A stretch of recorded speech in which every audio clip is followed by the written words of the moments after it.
Bismillahirrahmanirrahim. Assalamualaikum warahmatullahi wabarakatuh. Alhamdulillahirabbil alamin wassalatu wassalamu ala asyrafil anbiya'i wal mursalin nabiyina Muhammadin wa ala alihi washabihi wa man tabi'ahu hudahu ila yaumiddin. Asyhadu an la ilaha illallah wahdahu la syarikalah wa asyhadu anna Muhammadan abduhu wa rasuluh sallallahu alaihi wasallam la nabiyya ba'dah. Segala puji bagi Allah tabaraka taala yang senantiasa memberikan nikmat yang tidak terhingga bagi kita semua. Kemudian salam serta salam senantiasa kita sanjungkan buat Nabi kita tercinta Muhammad sallallahu alaihi wasallam.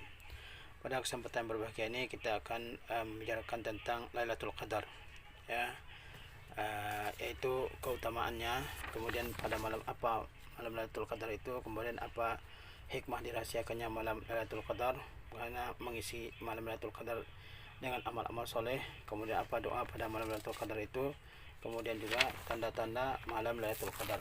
Saya akan bahas masalah malam Lailatul Qadar ini dengan sumber yaitu Sahih Fiqh Sunnah karya Syekh Abu Malik Kamal bin Said Salim, juz yang kedua, ya. Beliau berkata, Lailatul Qadri, ya malam Qadar, fadluha, keutamaannya. Qala Allah Ta'ala berfirman, Inna anzalnahu fi Lailatul Qadri, sesungguhnya kami menurunkan Al-Quran pada malam Qadar, ya. Wa ma adraka ma Lailatul Qadri, apakah engkau tahu apakah malam Qadar itu? Lailatul Qadri khairum min alfi syahrin, malam Qadar itu lebih baik daripada 1000 bulan. Tanazzalul malaikatu warruhu fiha biizni rabbihim, ya, para malaikat turun pada malam tersebut dari langit, ya. Warruhu juga malaikat Jibril biizni rabbihim, dengan membawa perintah dari Rabb mereka, ya. Kemudian salamun hiya hatta matla'il fajri, keselamatan pada malam itu dari setiap keburukan, ya, hatta matla'il fajri, sampai terbitnya fajar. Ayat yang mulia ini membicarakan tentang malam Lailatul Qadar, ya. Kemudian Syekh berkata, wa qad intazamat hazihi suratul karimatu jumlata fadaila li hazihi al-lailah. Surah yang mulia ini mencakup sejumlah keutamaan malam ini, yakni malam Qadar. Jadi surah Al-Qadar itu mencakup keutamaan malam Al-Qadar, ya. Yang pertama, annallaha azza wa jalla anzala al-Qur'an fi hadhihi lailah. Keutamaan yang pertama dari malam Lailatul Qadar, dari surah Al-Qadar, adalah bahwa Allah menurunkan Al-Qur'an pada malam ini, pada malam Qadar. Bahwa Allah azza wa jalla menurunkan Al-Qur'an pada malam ini, yakni pada malam Qadar. Kama qala ta'ala, sebagaimana Allah Subhanahu wa taala berfirman, Inna anzalnahu fi lailatin mubarakah, sesungguhnya kami menurunkan Al-Qur'an pada malam yang diberkahi. Inna kunna munzirin, sesungguhnya kami yang memberikan peringatannya, ya. Jadi dalam surah Al-Qadar ini dijelaskan bahwasanya Allah Azza wa Jalla, ya, menurunkan Al-Quran pada malam tersebut. Maksud menurunkan Al-Quran pada malam tersebut bukan berarti Al-Quran hanya turun pada malam Qadar, tidak. Maksudnya adalah bahwa Al-Quran itu mula turunnya adalah pada malam Qadar. Mula turunnya kepada Nabi SAW adalah pada malam Qadar, ya. Dan malam Qadar itu ada pada bulan Ramadan, ya, dan malam Qadar itu adalah malam yang diberkahi. Jadi Al-Quran Allah turunkan pada malam Qadar, ya, dan malam Qadar itu adalah malam yang diberkahi, sebagaimana firman Allah SWT dalam surah Ad-Dukhan, Inna anzalnahu fi lailatin mubarakah, sesungguhnya kami menurunkannya, yakni awal menurunkannya pada malam yang diberkahi. Inna kunna munzirin, sungguhnya kami adalah yang memberikan peringatan. Dan malam yang diberkahi itu adalah pada bulan Ramadan, sebagaimana Allah berfirman, Syahrul Ramadan allazi unzila fihi al-Qur'an hudan linnas, ya, bulan Ramadan yang diturunkan padanya Al-Qur'an, ya, sebagai petunjuk bagi manusia. Jadi malam Qadar itu adalah malam Allah SWT awal menurunkan Al-Quran, ya. Dan malam Qadar itu adalah malam yang diberkahi. Malam yang diberkahi itu ada pada bulan Ramadan. Wallahu a'lam. Yaitu keutamaan yang pertama malam Lailatul Qadar di surah Al-Qadar, ya. Kemudian keutamaan yang kedua, annallaha azza wa jalla 'azzama sya'naha bi zikriha wa bi qawlihi wa ma adraka ma Lailatul Qadar. Kemudian keutamaan yang kedua dari malam Lailatul Qadar, yaitu bahwa Allah azza wa jalla mengagungkan perkaranya, mengagungkan kedudukan malam Qadar ini, ya. Kemudian bizikriha, dengan menyebutkannya, wa biqaulihi, dan dengan firman-Nya, Wa ma adraka ma Lailatul Qadri. Ya, dan tahukah kamu apakah malam qadar itu? Maksud ayat ini adalah wa ma a'lamaka ya Muhammadu ma Lailatul Qadar. Apakah ada yang memberitahumu wahai Muhammad apa malam qadar itu? Maksudnya malam qadar itu malam yang sangat agung, sangat mulia, ya. Dan Allah SWT bertanya kepada nabinya, apakah kamu mengetahui apakah malam qadar tersebut? Kemudian Allah jawab, ya, apa malam qadar tersebut di ayat selanjutnya. Tanazzalul malaikatu waruhu fiha biizni rabbihim kulli amr salamun hatta matla'il fajr, ya. Jadi Allah mengagungkan malam qadar ini, ya, meninggikan kedudukan dan kemuliaannya. Itu keutamaan yang kedua dari malam Lailatul Qadar, ya. Keutamaannya yang ketiga, annal ibadata fiha khairum min al-ibadati fi alfi syahrin, bahwa beribadah pada malam qadar itu lebih baik daripada beribadah selama 1000 bulan. Laisa fiha Lailatul Qadar, selama 1000 bulan yang tidak ada malam qadar dalamnya. Ini keutamaan yang ketiga dari malam Al-Qadar, ya, di surah Al-Qadar, yaitu apa? Yaitu beribadah pada malam qadar itu lebih baik daripada beribadah selama 1000 bulan. 1000 bulan itu adalah 80 tahun 3 bulan, ya. Beribadah pada malam qadar itu lebih baik daripada beribadah selama 1000 bulan, ya, yang tidak ada malam Lailatul Qadar dalamnya. Jadi keutamaannya sangat luar biasa, ya. Di mana beribadah pada malam qadar itu sama dengan beribadah selama 1000 bulan. 1000 bulan itu adalah 80 tahun 3 bulan, ya. Keistimewaan yang keempat dari malam Lailatul Qadar di surah Al-Qadar, annal malaikata tatanazzalu fi hadzal lailah, bahwa malaikat turun pada malam ini, yakni malam qadar. Malaikat turun ke bumi pada malam ini. Qila tatanazzalu birrahmati wal barakati was sakinati. Suatu pendapat mengatakan bahwa para malaikat turun membawa rahmat, membawa berkah, membawa ketenangan. Nah, ini malaikat turun membawa apa? Ada pendapat yang mengatakan bahwa mereka turun membawa rahmat, membawa berkah, membawa ketenangan. Waqila ya tatanazzalu bi kulli amrin qadahu Allah wa qaddarahu li hadhihi sanah. Pendapat yang lain mengatakan bahwa para malaikat turun dengan membawa setiap urusan yang Allah telah putuskan, yang Allah telah tentukan untuk tahun tersebut. Jadi malaikat turun, ada yang mengatakan turunnya membawa rahmat, membawa keberkahan, membawa ketenangan. Tapi ada para mufassir yang mengatakan bahwa para malaikat turun yaitu membawa setiap ketentuan, segala keputusan yang akan terjadi pada tahun tersebut, ya. Kama qala subhanahu ta'ala, sebagaimana Allah SWT berfirman, fiha yufraqu kullu amrin hakim, pada malam tersebut, yaitu pada malam qadar, ya, dipisah-pisahkan, ya, setiap perkara yang telah diputuskan. Amran min indina, itu sebuah keputusan dari sisi kami. Inna kunna mursilin, sungguhnya kami yang mengutus para rasul, ya. Jadi dalam surah Dukhan ayat 4 dan 5, ya, itu ya dijelaskan di situ bahwa pada malam yang diberkahi, yaitu malam qadar, itu dipisahkan, yakni ditentukan, ya, setiap perkara yang hakim, yaitu setiap perkara yang sudah pasti, yang tidak akan berubah lagi. Amra min indina, perkara dari sisi kami, dari Allah, dari sisi Allah SWT. Inna kunna mursilin, sungguhnya kami yang mengutus. Jadi Allah SWT yang mengutus malaikat turun, dan Allah SWT juga yang mengutus para rasul, ya, untuk berdakwah, ya. Dan mereka turun juga dengan izin Allah SWT, sebagaimana kata Allah SWT, tanazzalul malaikatu waruhu fiha biizni rabbihim. Jadi malam qadar itu ada yang mengatakan dia dari kata al-qadar, yaitu artinya adalah ketinggian, kemuliaan. Jadi malam qadar malam yang penuh dengan ketinggian, kemuliaan, keagungan. Ya, ada juga yang mengatakan makna qadar itu adalah ketentuan Allah SWT. Sebagaimana kata Allah SWT, ya, kata Allah Subhanahu wa taala, inna anzalnahu fi lailatin mubarakah inna kunna munzirin fiha yufraqu kullu amrin hakim. Jadi malam qadar itu ada ulama juga yang menafsirkan bahwa dia adalah malam diturunkannya ketentuan dan takdir Allah untuk tahun tersebut, ya. Bahkan ada ulama yang mengatakan bahwa malam qadar itu adalah malam yang sempit, ya, dari kata yaqdir, ya. Seperti kata Allah SWT, Allah yabsutu rizqa liman yasha'u yaqdir, ya. Allah SWT yang melampangkan rezeki bagi yang dikehendakinya dan juga menyempitkannya. Yaqdir artinya menyempitkan. Disebut malam qadar dengan malam qadar karena dia sempit, yakni sebentar, tidak lama, ya. Jadi ada 3 pendapat ulama ya tentang penamaan malam Lailatul Qadar. Ada yang mengatakan dia malam yang penuh kemuliaan, penuh keagungan, penuh rahmat, penuh berkah, penuh ketenangan.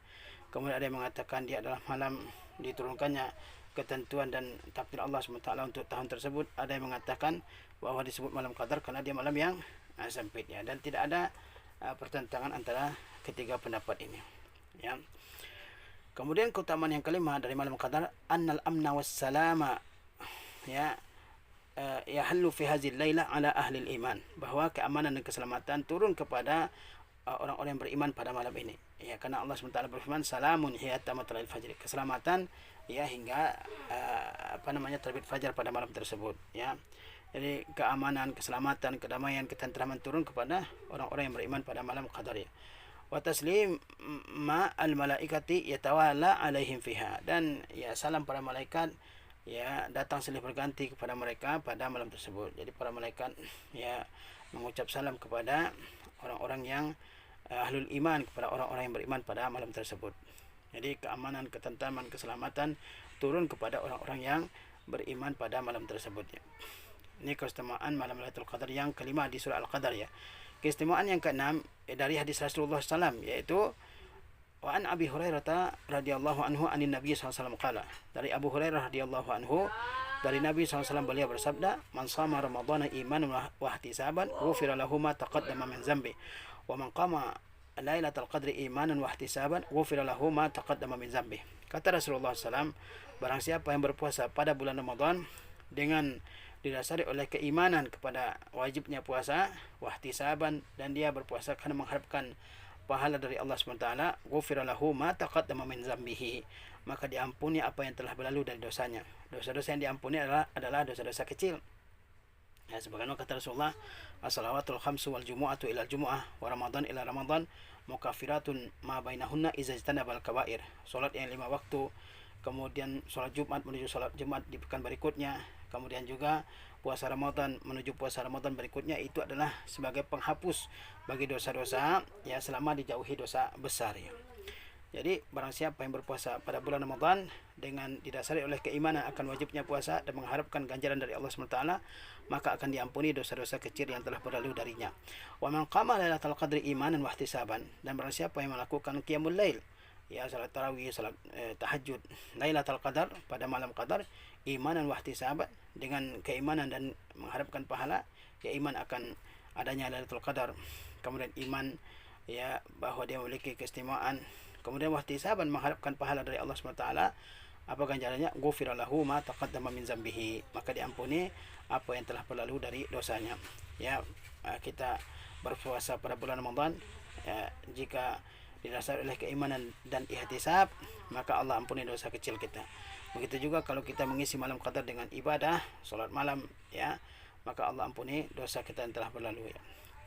Itu beberapa keistimewaan malam Lailatul Qadar ya, yaitu Allah menurunkan Al-Quran pada malam Lailatul Qadar, yakni permulaan turun Al-Quran pada malam Lailatul Qadar, bahwa Allah mengagungkan kedudukan malam Lailatul Qadar, bahwa ibadah pada malam Lailatul Qadar lebih baik daripada ibadah 1000 bulan, bahwa malaikat turun pada malam Qadar tersebut membawa rahmat, ketenangan, berkah, atau turun membawa ketentuan dan takdir Allah untuk tahun tersebut, bahwa malam tersebut adalah malam yang tenang, damai ya bagi orang-orang yang beriman. Kemudian keistimewaan selanjutnya, bahwa orang yang berpuasa dengan dasar keimanan dan ihtisab akan diampuni dosa-dosanya, dan juga orang yang mengisi malam Qadar dengan solat dan ibadah yang lain, maka akan diampuni dosanya oleh Allah SWT jika dia mengerjakannya dengan dasar keimanan dan ihtisabnya. Kemudian poin selanjutnya, ayu lailatin hiya ya, pada malam apakah malam Qadar tersebut? La syakka anna lailatul qadri fi Ramadan, tidak diragukan lagi bahwa malam Qadar itu ada pada bulan Ramadan. Jadi malam Qadar itu ada pada bulan Ramadan ya, bukan pada bulan-bulan yang lain. Liqaulihi ta'ala, berdasarkan firman Allah SWT, inna anzalnahu fi lailatul qadri, sesungguhnya kami menurunkan Al-Quran pada malam Qadar. Ma'a qaulihi ta'ala, bersama dengan firman Allah SWT, syahrul ramadan allazi unzila fihi al-Quran, bulan Ramadan yang diturunkan padanya Al-Quran. Jadi malam Qadar itu ya ada pada bulan Ramadan ya, bukan pada bulan yang lain, tapi pada bulan Ramadan. Kata Allah SWT, inna anzalnahu fi lailatul qadri, sesungguhnya kami menurunkannya pada malam Qadar, dan malam Qadar itu ada pada bulan Ramadan. Kata Allah, syahrul ramadhan allazi unzila fihi al-Qur'an. Wa amma tahdiduha, adapun kepastiannya pada malam Ramadan yang mana? Faqala al-Hafiz Ibnu Hajarin, maka Al-Hafiz Ibnu Hajar berkata, wa qad ikhtalafa al-ulama'u fi lailatul qadri ikhtilafan katsir. Para ulama telah berselisih mengenai malam qadar dengan perbedaan yang sangat banyak. Jadi menentukan malam yang keberapa malam qadar itu ulama sudah berselisih, perselisihan yang sangat banyak, kata Ibnu Hajar. Wa tahassala lana min mazahibihim fi zalika akthar min 40 qaula. Dan ya tersimpul bagi kita dari mazhab-mazhab mereka dalam hal demikian itu lebih dari 40 pendapat. Jadi ulama berselisih dalam menentukan kapan malam Lailatul Qadar itu. Kemudian kata Ibnu Hajar, setelah kami teliti ya, maka pendapat mereka itu ya sekitar 40 pendapat ya. Summa dzakara hazil aqwal wa adillata ashabiyah. Kemudian Ibnu Hajar dalam Fathul Bari menyebutkan pendapat-pendapat tersebut dan dalil-dalilnya. Jadi ada sekitar 40 pendapat ulama, kata Ibnu Hajar, mengenai kepastian malam Lailatul Qadar itu pada malam keberapa. Wal aksaruna ala annaha fil ashril awakhir min Ramadan. Yang mayoritas ya bahwa dia pada 10 hari terakhir bulan Ramadan.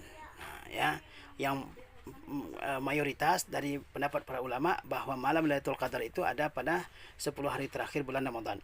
Li hadis Abi Sa'id al-Khudri, sesuai dengan hadis Abu Sa'id al-Khudri, anna Rasulullah sallallahu alaihi wasallam qala, bahwa Rasulullah SAW bersabda, fabtaguha fil ashril awakhir. Kata beliau, carilah malam Lailatul Qadar itu pada 10 hari terakhir. Jadi mayoritas ulama berpendapat bahwa malam Lailatul Qadar itu ada pada 10 hari terakhir. Dalilnya adalah hadis yang diriwayatkan oleh Abu Sa'id al-Khudri, di mana Rasulullah SAW bersabda, kata beliau, ya, fabtaguha fil ashril awakhir. Carilah malam Lailatul Qadar itu pada 10 hari terakhir. Ya, ini dalilnya yang menunjukkan bahwa malam Qadar itu ada pada 10 hari terakhir bulan Ramadan. Wa aktsaruhum ala annaha fil witri minal ashril awakhir. Ya, kebanyakan dari mereka, dari para ulama, bahwa malam Lailatul Qadar itu ada pada malam ganjil dari 10 hari terakhir. Jadi poin yang pertama, malam Qadar itu ada pada bulan Ramadan. Poin yang kedua, malam Qadar itu ada pada 10 hari terakhir. Poin yang ketiga, bahwa malam Qadar itu ada pada hari-hari ganjil pada 10 hari terakhir Ramadan. Ya. Wa aktsaruhum ala annaha fil witri minal ashril awakhir. Ya, kebanyakan dari para ulama berpendapat bahwa malam Qadar itu ada pada malam ganjil dari 10 hari terakhir Ramadan. Liqaulihi sallallahu alaihi wasallam, sesuai dengan sabda Nabi sallallahu alaihi wasallam, taharru lailatul qadri fil witri minal ashril awakhir. Carilah malam Qadar itu pada malam ganjil dari 10 hari terakhir. Carilah malam Qadar itu pada malam ganjil dari 10 hari terakhir Ramadan. Jadi adanya pada malam ganjil di 10 hari terakhir Ramadan. Wa aktsaruhum kadzalika ala anha lailata as-sabi' wal 20. Dan banyak juga di antara para ulama yang mengatakan bahwa malam Qadar itu adalah pada malam 27. Ya, wa huwa qaulu jama'ati minas sahabah. Dan itu merupakan pendapat segolongan sahabat Nabi SAW. Wa bihi jazama Ubay bin Ka'b. Dan pendapat tersebut ditegaskan oleh Ubay bin Ka'ab. Wa halafa alaihi kama fi sahih Muslim. Dan dia bersumpah bahwa malam Qadar itu pada malam ke-27 sebagaimana dalam sahih Muslim ya. Nah, jadi ya, banyak pula ulama yang berpendapat bahwa malam Qadar itu ada pada malam 27 Ramadan. Itu adalah pendapat banyak ulama ya, dari kalangan sahabat. Di antaranya adalah Ubay bin Ka'ab. Dia menegaskan dan dia bersumpah bahwa malam Qadar itu ada pada malam ke-27 ya. Jadi malam Qadar itu pertama ada pada bulan Ramadan.